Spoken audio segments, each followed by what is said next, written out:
नया जीवन कलीसिया में आप सभी को स्वागत है। प्रिय परमेश्वर के लोग, जब हम वचन को सुनते हैं, पढ़ते हैं, वचन को देखते हैं, परमेश्वर हमें वचन के माध्यम से बात करते हैं। पिछले हफ्ता हम उत्पत्ति भाग 1 को ध्यान किए थे। उत्पत्ति 1 अध्याय 1 वचन से लेकर 2 अध्याय के 3 वचन तक। आज हम उत्पत्ति के 2 अध्याय उसके 4 वचन से लेकर उत्पत्ति के 3 अध्याय 24 वचन तक अध्ययन करेंगे। जब आप इस वचन को समझने के लिए चाहते हैं, मैं आपसे अनुरोध करूंगा कि आप आपके घरों में जब है इस वचन को पढ़ें। आज हम इस समय में पूरे पढ़ नहीं सकते हैं, लेकिन हम वचन को कुछ समझने के लिए, जो विशेष बातों को आज समझने के लिए कोशिश करेंगे। आइए वचन को देखने से पहले आंखों को बंद करें और प्रार्थना करेंगे। स्वर्गीय पिता, हम धन्यवाद देते हैं क्योंकि आप महान हैं। आप जीवनदाता, हमारे उद्धारकर्ता, मुक्तिदाता परमेश्वर हैं।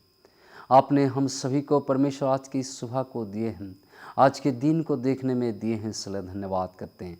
परमेश्वर, हम प्रार्थना करते हैं प्रभु, आपके इस वचन के माध्यम से आप हमें बात करें।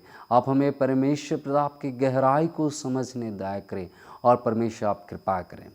जितने लोग इस वचन को सुन रहे हैं सभी को आप अनुग्रह कीजिए। प्रिय प्रभु यीशु मसीह के नाम से इस दुआ को मांगते हैं, आमीन। आज से करीब कुछ हजार साल पहले, खास करके प्रभु यीशु मसीह के जन्म का 500 या 600 साल पहले, आज के नेपाल में एक राजा हुआ करते थे जिनका नाम है सिद्धार्थ। उस राजा अपने जीवन काल में बाहर की दुनिया को कभी नहीं देखे थे। वो अपने राजभवन में वास करते थे और वहाँ से कभी बाहर नहीं गए। जब वो 29 साल का थे, तब पहले बार जब अपने राजभवन से बाहर निकले तो 3 बातों को देखें। क्या कि एक बूढ़े आदमी और एक सब कुछ लोग एक सब को लेके जा रहे थे और एक बीमार के आदमी। इन तीनों लोगों को देखने के बाद उसके जीवन में ये बात आया कि ये मनुष्यों के जीवन में दुख और समस्या क्यों है, कि परमेश्वर ने इतना सुंदर दुनिया को तो बनाया है, लेकिन इतना दुख और समस्या क्यों है। मेरे प्यारे भाई और बहनें, परमेश्वर के लोग, जब इस्राएली लोग बाबिलोन में हैं, जब इस्राएल के लोग आज मिस्र में भी है, वही सवाल को पूछ रहे हैं कि परमेश्वर जब संसार को सब कुछ सुंदर बनाए, सब कुछ अच्छा बनाए, तो संसार में आज दुख समस्या क्यों है, क्यों हमारा जीवन में आज दुख है। क्या आप इस बात को सोचे हैं? क्या आपके जीवन में दुख है? क्या आपके जीवन में समस्या है? जब परमेश्वर ने सब कुछ अच्छा ही बनाया है, जब परमेश्वर ने संसार को सुंदरता में सृजा, जब परमेश्वर ने सब कुछ देखा कि सुंदर है, तब ये परमेश्वर के सुंदर दुनिया में, सुंदर ब्रह्मांड में, ये अच्छा संसार में दुख, समस्या, रोग, बीमारी, मृत्यु कहाँ से आए? और आज इसी के बारे में हम देखते हैं। जब संसार को परमेश्वर ने सृष्टि की और संसार की शुरुआत परमेश्वर ने अच्छा ही की, जिस बात को हम पिछले अध्याय में पढ़े थे। उत्पत्ति उसका 1 अध्याय 31 वचन कहता है, परमेश्वर ने सब कुछ सुंदर बनाया, लेकिन ये सुंदरता दुनिया को असुंदर, ये अच्छा दुनिया आज बुराई में, आज उजाला का दुनिया अंधकार में कैसे प्रवेश हुआ।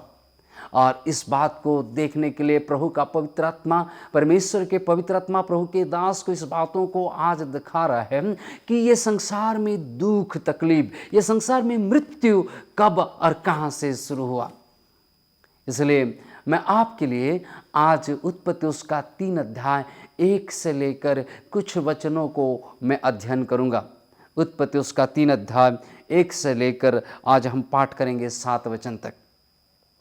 यहोवा परमेश्वर ने जितने बनेले पशु बनाए थे, उन सब में सर्प धूर्त था। उसने स्त्री से कहा, क्या सच है कि परमेश्वर ने कहा तुम इस वाटिका के किसी वृक्ष का फल ना खाना। स्त्री ने सबसे कहा, इस वाटिका के वृक्ष के फल हम खा सकते हैं, पर जो वृक्ष वाटिका के बीच में है उसके फल के विषय में परमेश्वर ने कहा है कि ना तुम उसको खाना और ना उसको छूना, नहीं तो तुम मर जाओगे। तब सर्प ने स्त्री से कहा, तुम निश्चय ना मरोगे, वरन परमेश्वर आप जानता है कि जिस दिन तुम उसका फल खाओगे उसी दिन तुम्हारी आंखें खुल जाएंगी और तुम भले बुरे के ज्ञान पाकर परमेश्वर के तुल्य हो जाओगे। अतः जब स्त्री ने देखा कि उस वृक्ष का फल खाने के लिए अच्छा और देखने में मनभाव और बुद्धि देने के लिए चाहने योग्य भी है, तब उसने उसमें से तोड़कर खाया और अपने पति को भी दिया और उसने भी खाया। तब उन दोनों की आंखें खुल गई और उनको मालूम हुआ कि वे नंगे हैं, इसलिए उन्होंने अंजीर के पत्ते जोड़ जोड़कर लंगोटे बना लिए। यहाँ पर हम देखते हैं 3 अध्याय को जब हम शुरू करने से पहले 2 अध्याय में देखते हैं परमेश्वर ने आदम और हवा को बनाते हैं और एदन की वाटिका में रखते हैं। एदन की वाटिका में परमेश्वर ने एदन और हवा को हर चीज़ का प्रबंधन करते हैं, हर चीज़ वहाँ पर मुहिम करवाते हैं। परमेश्वर ने उनके खाने के लिए, रहने के लिए, उनके चलने के लिए, उनको विश्राम करने के लिए जो चीज़ों की ज़रूरत है सारे चीज़ हैं। हर जानवर को हुक्म करते हैं और जानवर उनके हुक्म से चलते हैं। परमेश्वर ने उनको अधिकारी बनाते हैं, संसार के अधिकारी बनाते हैं, सबका अधिकारी बनाते हैं और परमेश्वर ने उन्हें एक सुंदर जीवन को देते हैं। लेकिन 2 अध्याय में परमेश्वर ने सिर्फ एक ही आज्ञाओं को देते हैं और कहते हैं, 2 अध्याय जब हम पढ़ते हैं 15 और 16 वचन को पढ़ते हैं, परमेश्वर कहते हैं और उनको जब मैं पढ़ता हूं कि परमेश्वर ने 17 वचन में लिखा जाता है, 2 अध्याय के 15 से लेकर जब नीचे पढ़ते हैं, तब यहोवा परमेश्वर ने आदम को लेकर एदन की वाटिका में रख दिया कि वो उसमें काम करे और उसकी रक्षा करे। यहोवा परमेश्वर ने आदम को यह आज्ञा दी, तो वाटिका के सब वृक्षों का फल बिना खटके खा सकता है, पर भले या बुरे ज्ञान का जो वृक्ष है उसका फल तो कभी ना खाना, क्योंकि जिस दिन तो उसका फल खाएगा उस दिन अवश्य मर जाएगा। परमेश्वर ने इस वाटिका में उनको रखते हैं। परमेश्वर ने सब कुछ देने के बाद एक ही आज्ञा देते हैं और कहते हैं तो सब कुछ खाना, लेकिन भले और बुरे के जो वृक्ष है उसके फल को ना खाना। और जब हम देखते हैं इस बात को, परमेश्वर की ये एक ही आज्ञा था, बहुत कुछ आज्ञा नहीं, एक ही आज्ञा है और सब कुछ का स्वतंत्रता है। लेकिन उस स्वतंत्रता के अंदर एक सर्प, धूर्त सर्प आता है और हवा को कहता है, क्या ये सच है परमेश्वर ने तुम्हें किसी वृक्ष का फल को ना खाने के लिए कहा है? और उसी से शुरू होता है। जब हम प्रकाशित वाक्य उसका 12 अध्याय 9 वचन को पढ़ते हैं, उस सर्प के बारे में लिखा जाता है, उस सर्प का नाम है दियावल अर्थात शैतान। ये सर्प अर्थात सर्प नहीं है, जो सर्प है वो सर्प के अंदर से शैतान उसके ऊपर आया हुआ है और शैतान आकर हवा से बात कर रहा है। आपके अंदर बहुत सारे सवाल आ सकते हैं कि शैतान कहाँ से आया या शैतान की सृष्टि कब हुई, कैसे आया है। इस बात को जब आप जानने के लिए चाहते हैं, तब मैं पिछले वीडियो में हमने कहा है, जब आप देखना चाहते हैं शैतान कहाँ से आया, तो हमारे पिछले वीडियो को जाइए, आध्यात्मिक युद्ध भाग 1। आध्यात्मिक युद्ध भाग 1 में मैं इसके बारे में बताया हूँ कि शैतान कहाँ से आया है और कहाँ से गिरा। जब शैतान ने आया उस एदन की वाटिका में, हवा को कहता है, हवा को क्या कहता है कि कहता है क्या परमेश्वर सच में कहा है? शैतान परमेश्वर के वचन के ऊपर एक संदेह को, सवाल को खड़ा करता है। आज परमेश्वर के अब लोगों के पास शैतान आकर क्या करता है न, शैतान आकर उनको परमेश्वर के वचन के ऊपर प्रश्न को पूछता है और उस प्रश्न से, ये एक ही प्रश्न में लोग घबरा जाते हैं और हवा ने उसका बात को सुनता है और क्या करती है, वो फल को लेती है और खाती है। और फल को लेने के बाद क्या हुआ हम देखते हैं, ये फल को जिससे खाई और उसके बाद संसार पूरे अंधकार में चला गया। मेरे प्यारे प्रभु के लोग, फल खाने के द्वारा नहीं, लेकिन परमेश्वर की आज्ञा का उल्लंघन करने के द्वारा, पौलुस कहते हैं पाप कब होता है, जब हम परमेश्वर की आज्ञा का उल्लंघन करते हैं। परमेश्वर जिस आज्ञाओं को दिए हैं, जब उस आज्ञाओं को हम नहीं मानते हैं, परमेश्वर की आज्ञाओं को जब हम तोड़ते हैं, और वहाँ से पाप की शुरुआत होता है। और पाप ने संसार में तब प्रवेश किया। जब पाप ने संसार में प्रवेश किया तो क्या हुआ, आज मैं वहाँ पर आपके ध्यान को आकर्षण करने के लिए चाहता हूँ। पाप ने जब हवा ने उस फल को खाई, और जब हवा ने आदम को उस फल को दिया, और उस दोनों ने जब फल को खाए, तब 4 मुख्य बात हुआ, और उस 4 मुख्य बातों पर मैं आपका ध्यान को आकर्षण करूँगा। पहला चीज़ क्या हुआ, आइए हम पढ़ते हैं कि क्या हुआ। कि उसमें लिखा जाता है कि पहला, जब हम पढ़ते हैं 3 अध्याय में, और 3 अध्याय 7 वचन में, तब उन दोनों की आंखें खुल गई और उनको मालूम हुआ कि वे नंगे हैं। जब वे दोनों फल को खाएं, तब उनके आंखें खुल गई वो, और उनको मालूम हुआ कि वे नंगे हैं। पहले भी वो नंगे थे, लेकिन उनको मालूम नहीं था कि वे नंगे हैं। अर्थात उनके जो मासूमियत था, मासूम सोच और विचार उनके खत्म हो गया और नाश हो गया। वे आज मासूम नहीं हैं, लेकिन जटिल हैं। उनके अंदर मासूमियत खत्म हो चुका है। मनुष्यों के अंदर जो मासूमियत थी, इनोसेंसी था, वो इनोसेंसी आज फल खाने के द्वारा, परमेश्वर के आज्ञा को उल्लंघन करने के द्वारा, पहला चीज़ जो हुआ कि मनुष्य जाति अपने नंगपन का एहसास को प्राप्त किया। और उस नंगपन के कारण वो क्या करता है, अंजीर का पेड़ के एक पत्ते को लेकर उसे जोड़कर अपने लिए वस्त्र बनाते हैं और वो सी कर पहनते हैं। आज हम परमेश्वर के लोग होने के नाते हम देखते हैं, जब हम पाप करते हैं, हमारे अंदर मासूमियत खत्म हुआ। आदम और हवा के अंदर उस मासूमियत, पहला चीज वो जो चाइल्ड लाइक इनोसेंस था, वो खत्म हुआ।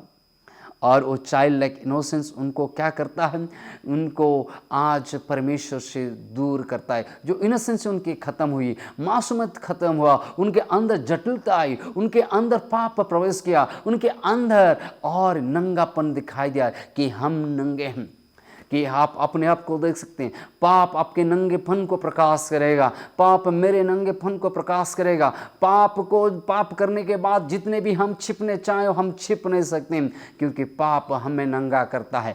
पाप हमें, हमारा वस्त्र को, हमारे आंखों को खुलाता है, पाप की आंखों को खुलाता है। हम नंगापन को देखते हैं और क्या करते हैं, परमेश्वर से दूर होते हैं। दूसरी बात जो हुआ है, जब वो फल को खाएं, दूसरी बात क्या हुआ, आज रिजल्ट ऑफ सिन वे भागने गए, छिपने गए। 8 वचन को पढ़ते हैं, और 8 वचन, तब यहोवा परमेश्वर ने जो दिन के ठंडे समय वाटिका में फिरता था का शब्द उनको सुनाई दिया। तब आदम और उसकी पत्नी वाटिका के वृक्ष के बीच यहोवा परमेश्वर से छिप गए।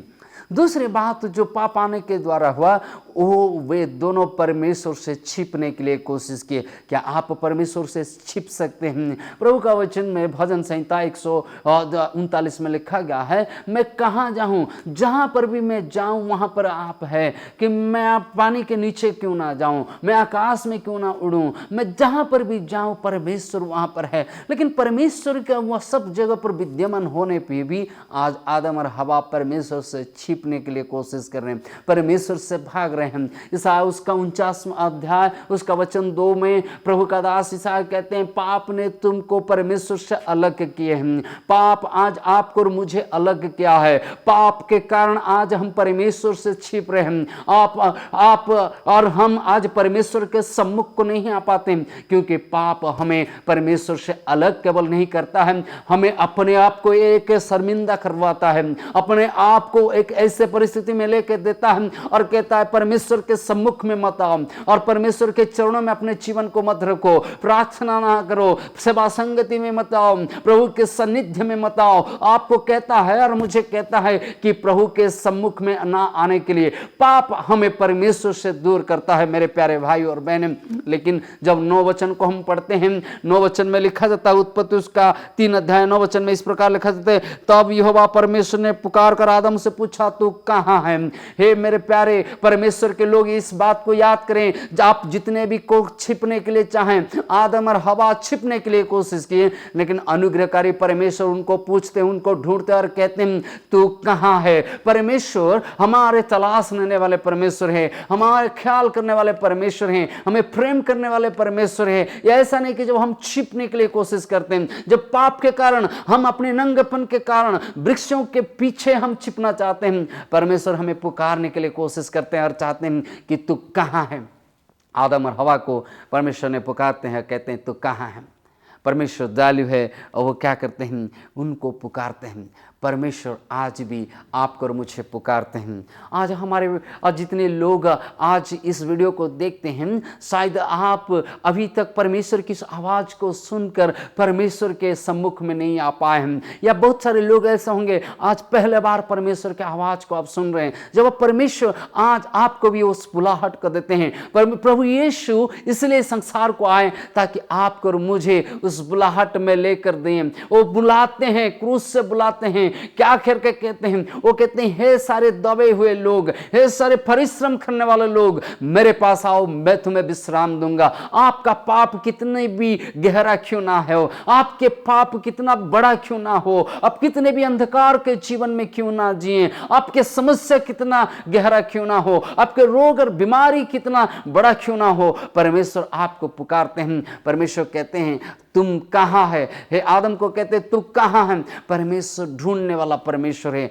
परमेश्वर छोड़ने वाला परमेश्वर नहीं। वो ढूंढते हैं, परमेश्वर हमें तलाश करते हैं। इसी कारण परमेश्वर ने जब मनुष्य जाति आदम और हवा ने पाप किए, उस पाप से जब मनुष्य ने अपने आप को छिपाने के लिए कोशिश की, अपने आप को परमेश्वर से अलग किए, परमेश्वर ने अपने दया और अनुग्रह के कारण इस संसार को आए और संसार में अपने जीवन को दिए। और परमेश्वर ने इसलिए आए ताकि हम अपने जीवन को प्रभु के चरणों में देकर परमेश्वर के पास आकर चलें। मेरे प्यारे परमेश्वर के लोग, जब हम प्रभु के चरणों में आते हैं, परमेश्वर क्या कहते हैं, परमेश्वर चाहते हैं कि हम ना छिपें लेकिन परमेश्वर के पास आए। तीसरी बात जब एदन की वाटिका में हुआ, वो है क्या हुआ, केवल वे दोनों नहीं छिपे, लेकिन छिपने के साथ साथ इसमें लिखा जाता है, जब हम पढ़ते हैं, जब वे पाप किए उनके ऊपर क्या आया, परमेश्वर के अभिशाप आया, श्राप आया। जब हम देखते हैं परमेश्वर एक एक को बुलाते हैं और कहते हैं, क्या कहते हैं कि श्राप देते हैं, एक एक को श्राप देते हैं। उत्पत्ति उसका 1 अध्याय में जब हम पढ़ते हैं, परमेश्वर ने पहले आशीष को देते हैं, लेकिन यहाँ पर हम आशीष को नहीं, श्राप को 3 अध्याय में परमेश्वर क्या करते हैं, श्राप है। जैसे कि 3 अध्याय 14 वचन में पढ़ता हूँ, क्या लिखा गया है, तब यहोवा परमेश्वर ने सर्प से कहा, तूने जो ये किया है इसलिए तू सब घरेलू पशुओं और सब बनेले पशुओं से अधिक श्रापित है। परमेश्वर ने उस पशु को, श्राप को क्या करते हैं, श्रापित करते हैं। 3 अध्याय में हम 3 बार देखते हैं परमेश्वर ने श्राप देते हैं। परमेश्वर कहते हैं कि श्रापित है, श्रापित है, श्रापित है, श्रापित है। 1 अध्याय में 3 बार हम देखते हैं परमेश्वर ने क्या करते हैं, आशीष को देते हैं। पहला 1 अध्याय को जब हम देखते हैं, 1 अध्याय में परमेश्वर ने पहले बार क्या किए ना, परमेश्वर ने उन जानवर को आशीष दी और कहा तुम क्या करो, आशीष देकर उनको फलने के लिए कहते हैं। जितने प्राणी हुई उन सभी को परमेश्वर ने आशीष दी और कहा तुम फलो और फूलो। उसके बाद जब जानवर के बाद वो मनुष्य जाति को, आदम और हवा को आशीष दी। 28वां वचन में जब हम पढ़ते हैं, परमेश्वर उनको आशीष दी और कहते हैं फलो फूलो और पृथ्वी में भर जाओ। उसके बाद 2 अध्याय में हम पढ़ते हैं कि परमेश्वर ने 7वां दिन को, सप्त के दिन को आशीष देते हैं और वहाँ पर विश्राम करते हैं, पवित्र ठहराते हैं। 2 अध्याय 3 वचन को आज हम कहा करते हैं, यहाँ पर देखते हैं परमेश्वर इस 3 आशीषों आज 3 श्राप से बदल गया है। पहला, परमेश्वर सांप को श्रापित करते हैं। दूसरा, परमेश्वर ने मिट्टी को श्राप करते हैं। और उसके बाद हम देखते हैं कि 4था अध्याय में परमेश्वर ने क्या करते हैं, कैन को श्रापित करते हैं। और मेरे प्रभु के लोग, ये क्या हुआ है, श्राप आया हुआ है, अभिशाप आया हुआ है, और अभिशाप पाप के कारण आया है। जो आशीर्वाद परमेश्वर ने आज दिए थे वो आशीर्वाद खत्म नहीं हुआ, लेकिन आशीर्वाद में आज अभिशाप आया है। अभिशाप के कारण, इस श्राप के कारण आज हमारे जीवन में दुख तकलीफ है। केवल शैतान को परमेश्वर ने अभिशाप नहीं दिए हैं, मिट्टी को अभिशाप दिए। इसके कारण वो कहते हैं, आदम तू परिश्रम करके अपने और मथा के जो पसीना है उस पसीना खटा कर आप खाओगे। आप केवल ये परिश्रम के लिए श्राप नहीं देते हैं, और जो महिला गर्भवती हुई है उसके जो बच्चा को पैदा करेगी वह भी गर्भ कष्ट से पैदा करेगी। साथ साथ क्या लिखा गया है कि लिखा गया है उन दोनों के अंदर विवाह के जो शादी के जो बंधन है उसमें कटाक्ष को दिए हैं। आज शादी के ऊपर जो आशीष थी वो आशीष में आज एक प्रकार के अभिशाप आया हुआ है। हर जगह पर अभिशाप अभिशाप अभिशाप आया है। ये अभिशाप इस प्रकार के हैं कि आज हमें नाश करता है, हमारे परिवारों को नाश करता है, हमारे जीवन को नाश करता है, ये संसार को नाश करता है, ये सब कुछ नाश करता है, क्योंकि पाप ने अभिशाप को लाया। आदम और हवा जब परमेश्वर से दूर हुए, वो परमेश्वर के आशीष को नहीं लाए, लेकिन परमेश्वर के अभिशाप को लेके आए। आज अभिशाप के कारण आज हमारे जीवन में बहुत सारे दुख और तकलीफ है। यह अभिशाप हमको क्या करता है, हमारे जीवन में दुखों को लेके आता है। संसार में जो पहले पाप आया, वो पहले पाप सब कुछ मृत्यु को लेके आया। परमेश्वर ने कहा था जिस दिन उस फल को तुम खाओगे उस दिन तुम अवश्य मरोगे। और मरना तो उस दिन वो स्वयं तुरंत ही नहीं मरे थे, लेकिन आत्मिक रूप में उसी दिन वो मर गए थे, परमेश्वर से अलग हो गए थे, परमेश्वर से जुदा हो चुके थे और परमेश्वर के साथ संबंध नहीं रख पाए। पाप ने क्या किया, हमारे मासूमियत को ख़त्म किया। पाप ने हमें परमेश्वर से दूर किया। पाप ने हमें अभिशाप में घिरा दिया। पाप आज अभिशाप लाए। मेरे प्यारे प्रभु के लोग, जो लोग आप सुन रहे हैं, पाप क्या करता है, अभिशाप को लाता है। जो ओरिजिनल सिन है, original sin has brought curse on us, जो पहले आदम और हवा के पाप है, हम सभी को उस अभिशाप में लाया है। वो अभिशाप क्या है, महा अभिशाप है। वो महा अभिशाप आज आपको और मुझे परमेश्वर से अलग किया है, आपको और इस संसार को, सबको परमेश्वर से अलग किया है। ये महा अभिशाप कैसे जाएगा? क्या यज्ञ करने से जाएगा? कैसे जाएगा? ये महा अभिशाप तब जाएगा जब परमेश्वर इसको हटाएंगे। उस महा अभिशाप केवल एक ही कारण, एक ही उपाय से जा सकता है। इसलिए प्रभु परमेश्वर ने अपने वचन से अनुग्रह की बातों को रखते हैं। 3 अध्याय 15 वचन में कहते हैं, क्या कहते हैं, और मैं तेरे और इस स्त्री के बीच में और तेरे वंश और उसके वंश के बीच में बैर उत्पन्न करूंगा और तेरे सिर को कुचलेगा, वो तेरे सिर को कुचल डालेगा और तू उसकी एड़ियों को डसेगा। परमेश्वर ने उस अभिशाप के बीच में एक प्रतिज्ञा को रखते हैं, मानव जाति का उद्धार के लिए एक प्रतिज्ञा को रखते हैं और कहते हैं कि मैं तेरे वंश और उसके वंश के अंदर एक बैरभाव, या शैतान और मनुष्यों के बीच में एक बैरभाव को लाएंगे। उस स्त्री के संतान को परमेश्वर ने ऐसा करेंगे कि शैतान उसके एड़ियों को डसेगा, लेकिन स्त्री के उस पुत्र ने क्या करेगा, परमेश्वर के शक्ति से और परमेश्वर के सामर्थ्य से उस शैतान को सिर को कुचलेगा। प्रभु का वचन कहता है गलाती उसका 4 अध्याय 4 वचन में, और परमेश्वर के समय पूरा होने के द्वारा, समय पूरा होने से, कि परमेश्वर के पुत्र एक महिला से, एक स्त्री से जात हुआ और हमारे पाप के लिए वो बलि चढ़ाया। मेरे प्यारे भाई और बहनें, प्रभु यीशु मसीह जब इस संसार को आए, प्रभु यीशु मसीह उस स्त्री के द्वारा गर्भवती होकर, मरियम के द्वारा जब गर्भवती होकर पैदा हुए और इस संसार में आए, इसी कारण आए कि वो हमारे पाप के लिए अपने जीवन को बलिदान करे। शैतान के वो जो पहला पाप का अभिशाप था, उस पाप अभिशाप को खत्म करें। इसलिए पौलुस कहते हैं पहला कुरिन्थियों उसका 15 अध्याय में, पहला आदम ने पाप किया, वो नाशवानी हो गया, लेकिन जो आखिर आदम है प्रभु यीशु मसीह, पहला कुरिन्थियों उसका 15 अध्याय 44 वचन में कहते हैं कि प्रभु यीशु मसीह जो अंतिम आदम है वो धर्मी ठहरा और हमारे लिए मृत्यु से ही हमारे पापों का बोझ को उठाएं, हमारे पापों के लिए अपने जीवन को बलिदान किए, वो हमें क्या किया है, अपने प्रायश्चित के कारण हमें उद्धार दिए हैं। इसलिए जो कोई आज उन पर विश्वास करता है वो नाश नहीं होता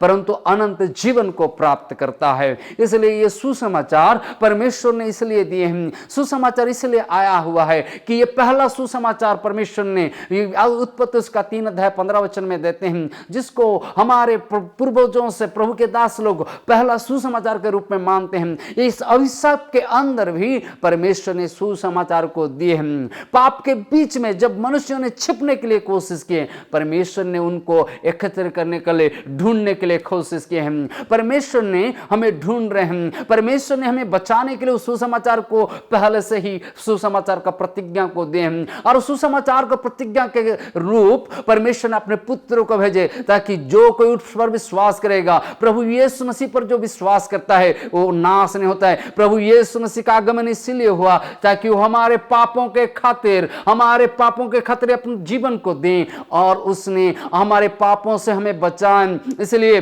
उसके जन्म के त्योहार पर मत्ती उसका 1 अध्याय 21 वचन में लिखा जाता है, स्वर्ग के दूत आकर यूसुफ से कहते हैं तुम उस बालक का नाम यीशु रखना क्योंकि वो अपने लोगों को पाप से उद्धार करेगा। प्रभु यीशु इसलिए आए ताकि आपको और मुझे उस पाप से उद्धार दें, उस महा अभिशाप से उद्धार दें। आदम और हवा के द्वारा जो अभिशाप सारे संसार में आ गया, जो अंधकार चारों तरफ छा गया, जो अंधकार आज हमको खा लिया, जो अभिशाप के कारण मृत्यु आई, उस मृत्यु को विनाश करने के लिए, उस दुख को सुख में परिणत करने के लिए, अंधकार को नाश करने के लिए परमेश्वर अपने पुत्र प्रभु यीशु मसीह को दिए ताकि आपका उद्धार हो। क्या आप उस सुसमाचार में विश्वास करते हैं? जब आप उस सुसमाचार में विश्वास करते हैं तब परमेश्वर का उद्धार आपके जीवन में आएगा। उस दिन जब चौथी बात को हम देखते हैं, उस दिन क्या हुआ है? उस दिन जब आदम और हवा ने उस फल को खाएं, परमेश्वर ने 24 वचन में हम पढ़ते हैं, उत्पत्ति उसका 3 अध्याय 24 वचन में लिखा गया है, क्या लिखा गया कि वे दोनों को परमेश्वर ने एदन की वाटिका से बाहर निकालें और वहाँ पर क्या रखें? 24 वचन, इसलिए आदम को उसने निकाल दिया और जीवन के वृक्ष के मार्ग का पहरा देने के लिए एदन की वाटिका के पूर्व की ओर करूबों को और चारों ओर घूमने वाले ज्वालामय तलवार को भी नियुक्त कर दिया। उस दिन परमेश्वर ने उनको वहाँ से निकालने के बाद वहाँ पर एंट्री ना करने के लिए परमेश्वर ने उस करूबों को और ज्वालामयी तलवार को रखे ताकि वो कोई एंट्री नहीं कर पाएगा। तब आज उस बागान में आप कैसे प्रवेश कर सकते हैं जब हमको और मानव जाति को वहाँ से अलग कर दिया गया, मानव जाति को निकाल दिया गया, करूबों को रखा गया और तलवारों को ज्वालामयी तलवार को चलाया गया, तब आप कैसे प्रवेश कर सकते हैं? प्रवेश तब कर सकते हैं जब वहाँ से वो करूबों को हटाया जाएगा, जब वहाँ से तलवारों को हटाया जाएगा, तभी जाकर आप और मैं वहाँ पर प्रवेश कर सकते हैं। जब हम देखते हैं उस करूबों के बारे में पढ़ते हैं कि परमेश्वर ने उस करूबों के द्वारा अपने उपस्थिति को कैसे देते हैं, कैसे हटाते हैं। जब तक परमेश्वर नहीं हटाएंगे तब तक हम परमेश्वर के उस वाटिका में फिर से प्रवेश नहीं कर सकते। जब आप सुसमाचार को पढ़ते हैं, मत्ती के सुसमाचार उसका 27वां अध्याय को जब हम पढ़ते हैं, उस दिन जब यीशु क्रूस पर चढ़ाए गए और उस दिन यीशु क्रूस पर चढ़ाए जाने के बाद उस प्रहर में क्या हुआ, मैं पढ़ता हूं मत्ती उसका 27वां अध्याय 51 वचन, उसमें लिखा जाता है, और देखो मंदिर का पर्दा ऊपर से नीचे तक फटकर 2 टुकड़े हो गए। प्रभु यीशु मसीह जिस दिन क्रूस पर चढ़ा गए, उस दिन वो जो दीवारें थी, जिस दीवार के कारण आज आप और मैं परमेश्वर की उपस्थिति को नहीं जा पाते थे, उस बागान में नहीं जा पाते थे, उसके लिए परमेश्वर ने, प्रभु यीशु ने मृत्यु के द्वारा उस दीवार को तोड़ दिए हैं। उसमें लिखा गया है पर्दा 2 टुकड़े हो गए, पर्दा 2 टुकड़े हो गए, अर्थात आज पर्दा और नहीं है। आप और मैं, हम परमेश्वर के उस वाटिका में, परमेश्वर की उपस्थिति में आज जा सकते हैं, प्रवेश कर सकते हैं। इसलिए परमेश्वर अपने पुत्र प्रभु यीशु मसीह को देकर आज आपको और मुझे उस बागान में फिर से लेने के लिए चाहते हैं, उस वाटिका में फिर से लेने के लिए चाहते हैं। जो वाटिका हम पहले थे, उस वाटिका को जहां हम वाटिका से निकाल गए थे, आज उस वाटिका को फिर से लेने के लिए प्रभु यीशु मसीह आए हैं। जब आप पढ़ेंगे प्रकाशित वाक्य उसका 22वां अध्याय में, परमेश्वर के उस शेष अंतिम दिन में हम परमेश्वर की उस वाटिका में प्रवेश करेंगे। प्रकाशित वाक्य उसका 22वां अध्याय 1 से लेकर 4 वचन में लिखा जाता है,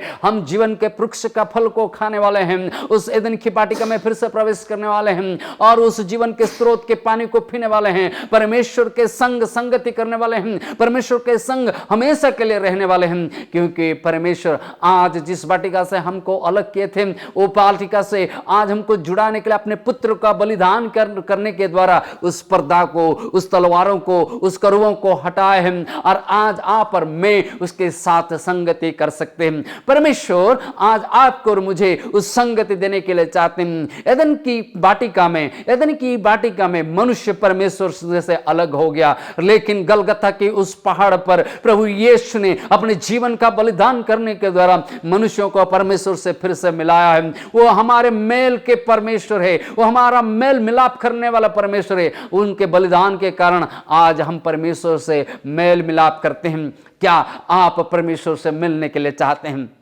क्या आप परमेश्वर से मिलने के लिए चाहते हैं? जब आप परमेश्वर से मिलने के लिए चाहते हैं तब एक ही रास्ता है, वो है परमेश्वर प्रभु यीशु मसीह को अपनाना है और उनके पीछे चलना है। उत्पत्ति उसके 2 अध्याय और 3 अध्याय में हम क्या देखते हैं? वाटिका में आदम और हवा ने प्रवेश करते हैं, अच्छे जीवन को शुरुआत करते हैं। 3 अध्याय खत्म होते होते वाटिका से उनको निकाला जाता है। लेकिन मेरे प्यारे प्रभु के लोग, परमेश्वर आज वाटिका में हमें निकालने के लिए नहीं चाहते हैं, फिर से अपनाने नहीं चाहते हैं। इसलिए वो अपने पुत्र को दिए ताकि हम फिर से वाटिका में फिर से जाएं। परमेश्वर हमारा अनुग्रहकारी परमेश्वर है, दयालु परमेश्वर है, कृपालु परमेश्वर है। जितने लोग आज प्रभु यीशु मसीह को विश्वास करते हैं, वो फिर से उस एदन की वाटिका में या पारादीस में प्रवेश करेंगे, परमेश्वर के साथ संगति में रहेंगे और उनके साथ सदैव जीवित रहेंगे। क्या आप प्रभु की उस वाटिका में प्रवेश करने के लिए चाहते हैं? जब कोई पाप आज आपको परमेश्वर से दूर किया है, अपने जीवन को देखिए। आपको लगता है कि मैं प्रभु से दूर हूँ, मेरे जीवन में अनेक समस्या है, अनेक दुख है, मेरे जीवन में कष्ट है, पीड़ा है। ये इसका कारण है पाप। पाप ने आज मृत्यु को लाया, पाप ने अभिशाप को लाया, पाप ने रोग को लाया, संकट को लाया। लेकिन प्रभु यीशु मसीह जीवन को लाए, सुख को लाए, अनंत जीवन देने के लिए आए। इसलिए वो हमें परमेश्वर से मिलाने के लिए चाहते हैं। कि आप उस वाटिका की ओर जाने के लिए चाहेंगे? जब आप वाटिका में प्रभु के साथ संगति में करना चाहते हैं, मेरे साथ आइए प्रार्थना करें। प्यारे खुदावंद परमेश्वर, हम आपके चरण में विशेष करके अपने जीवन को समर्पण करते हैं। जितने लोग प्रभु आज अपने जीवन को आपको समर्पण कर रहे हैं, उन सभी को आप दया करें। प्रभु, जो पहली बार आज आपको परमेश्वर अपने उद्धारकर्ता के रूप में ग्रहण कर रहे हैं, उन सभी को आप कृपा करें। परमेश्वर, मैं प्रार्थना करता हूँ उनके जीवन में आप रहिए और उन्हें प्रभु आप एक नया जीवन दे, नए मार्ग में चलने के लिए सहायता करें। जितने लोग आपको अपने जीवन को दिए हैं, लेकिन पाप ने उनको परमेश्वर आपके संगति से दूर किया है, प्रार्थना करते हैं प्रभु उस पाप को आपके लहू से क्षमा करें और फिर से आपसे संगति रखने में हमें परमेश्वर सहायता करें। हमारे कलीसिया को, हमारे परिवारों को, हमारे हर एक विश्वासियों को परमेश्वर आप आशीर्वाद दें। जितने लोग सुन रहे हैं, सभी के जीवन को आप आशीर्वाद कीजिए। सब कुछ आपके हाथों में देकर यीशु मसीह के नाम से मांगते हैं, आमीन। प्रभु आप सभी को आशीष दें। Thank you. जय मसीह की।